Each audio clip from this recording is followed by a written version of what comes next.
sako.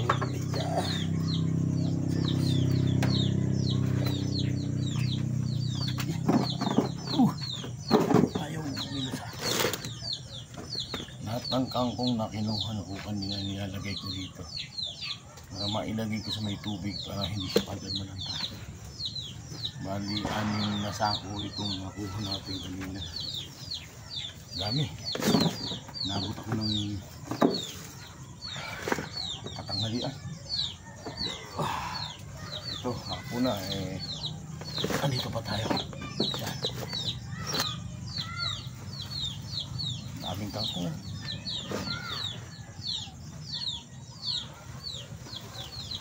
Bebenta ko to. Kaya na. Ayan. Uy.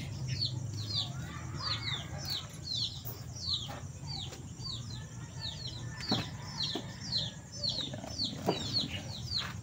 Okay. One.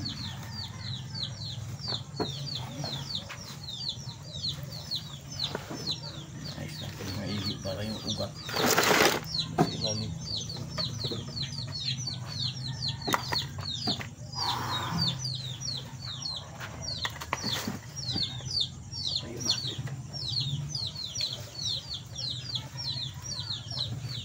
Minsan bago ito maubos may mga tumutubo na pinaitan. Ang kangkong hindi masela na ito. Ayun. Ginaganito ko lang para kung sakasakali hindi masisira kagad. Pa kukulangin yata kung lalagyan. Marami ang nakuha kong medyo magugulang yung iba. Uy, baliktad. Yan. Para hindi masira. Baliktad. Saan ay baliktad?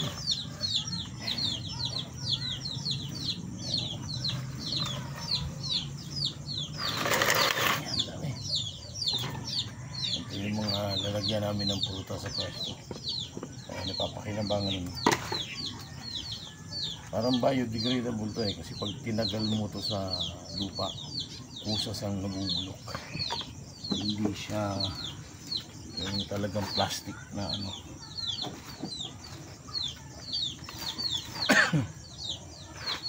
Magiging powder nga to pagka ano, itong crate na to. Ay, powder siya.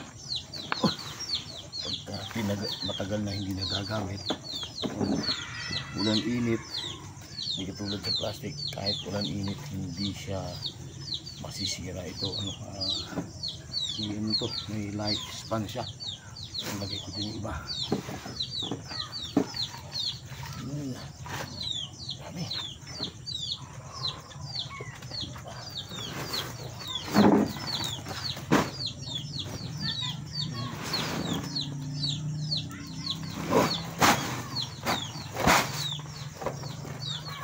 Tatlong sabot ay 5, 6. Okay, bye bye.